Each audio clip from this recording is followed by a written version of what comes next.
going on? Hey, how's it going, Art? Good. I'll keep it easy. What did it feel like last night? What were the emotions? I'm sure there were times walking into the building last night where they were a little hard to keep in hold. What was that like for you to finally get out there? I mean, it was awesome. I got to play football again, and that was what I was excited for. And I got to be out there with the guys, and have the high energy that they got, and it felt great to be out there and finally get back to it. I know you guys probably had a plan, when you went off the second time a couple weeks ago, but through that whole process, did you ever lose sight of the fact that, I'm gonna get in the preseason games, or what was your mindset as you were trying to rehab and get back on the field? Yeah, I mean, the mindset the whole way through was get healthy. That was the main thing. If it took me 6 weeks, and it took me 6 weeks, and every day is better. I'm getting better every day, so. I was able to get some snaps in the game on yesterday, and I felt great. So I'm just gonna keep working on becoming more healthy and keeping my routine right. Thanks, man. Appreciate it. Of course. Evan Barnes. Hey Cam, how you doing? Good. How are you? Good. Just for you, how tough was it to kind of have to take your time managing this rehab? I think the last time we saw you before. Tuesday was like August 1st. How tough was it to kind of manage this rehab just when you were starting to get going a little bit in training camp? Yeah, I had a few good days, and then, I had an issue with an injury, and I mean, football's football. It happens. The main thing is you have to keep a positive mindset and make sure that you're not letting it, dwell on your daily life. And, I continue to just come in here every day and try to get better, and make sure that thing is as healthy as possible. And, it got better every day, and I felt it. And, going into the game, I was confident.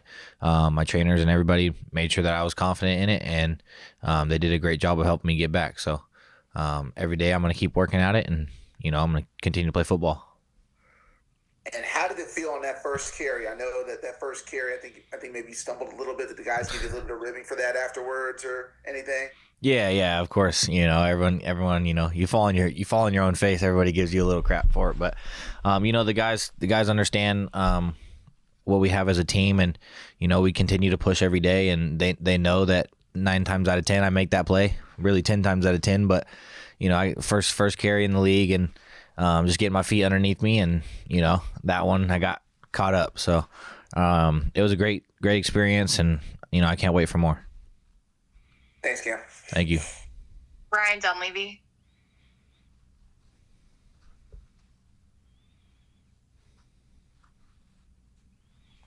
Can you hear me? Yes. Okay. What happened? It seemed like you came back for one day and then maybe had a setback. Did you rush yourself back? Was that a rookie trying to get on the field, rush yourself back, or what happened there where you came back for half a practice?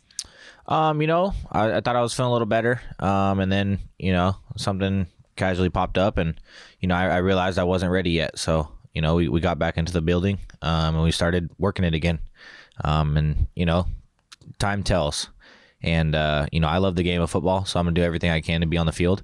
And I started noticing that it wasn't time to go out there yet. So, my trainers have a great plan for me. And, we set up to be in the right position to, be able to play football on yesterday's game. So, it's from here on out, it's, feet on the ground.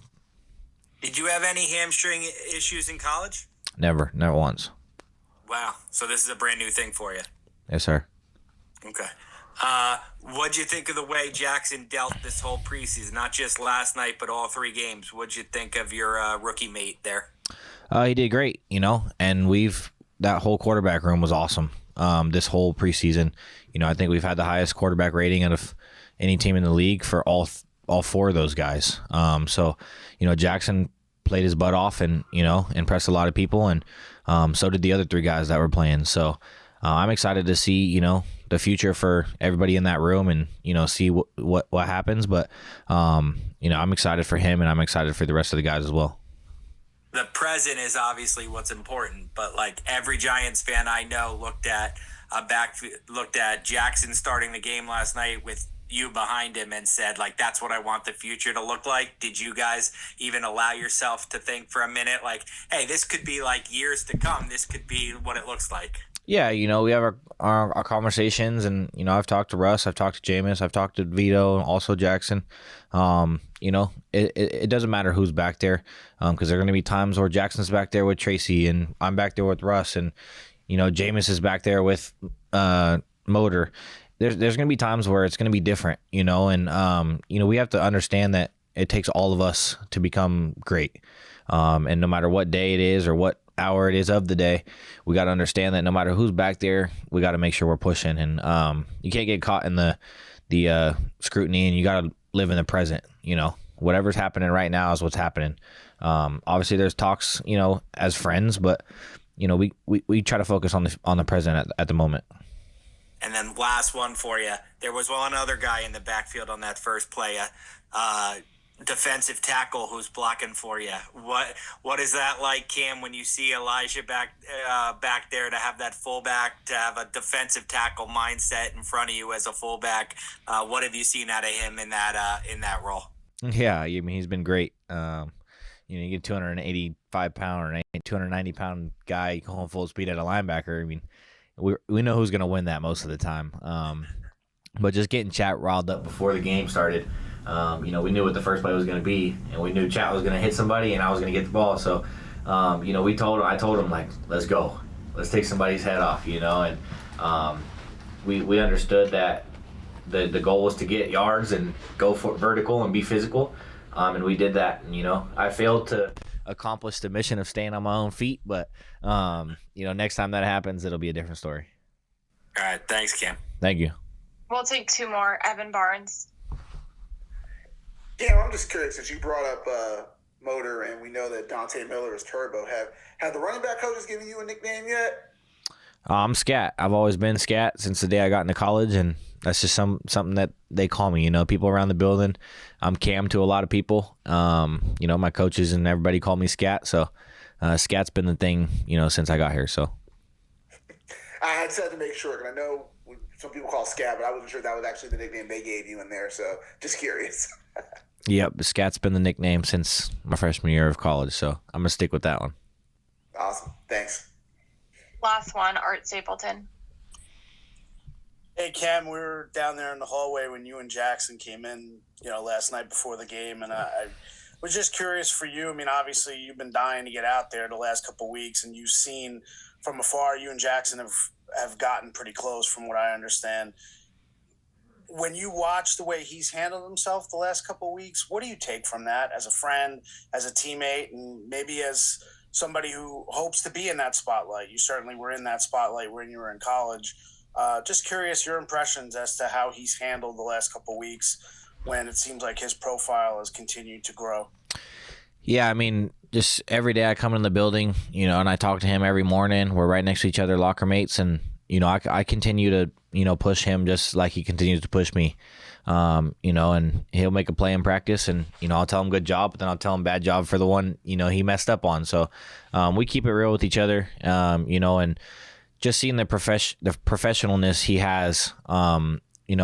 I call him at maybe 7:30, 8 o'clock at night sometimes, and I'm expecting to pick up on the phone, like, hey, what up, Scat? What are you doing? And I get a hang up, and I get a text back saying, hey, I'm in the office right now, I'm studying, and just certain things like that, man. And you start to see him really care, and you understand how much he cares about the game. And then he answers the phone, and he's with Jameis eating dinner, and they're talking about football, and just the amount of love he has for the game, and that he cares for it. You see it in his eyes when he's on the field. You see when he got out of the game, he was a little upset. He doesn't like being out of the game. He likes to play. So he just loves the game, and he loves his teammates. He loves football, and he wants to be successful as much as anybody else on the field. So he's going to continue to be that way and be who he wants to be. But just how professional he is, he's handling it well.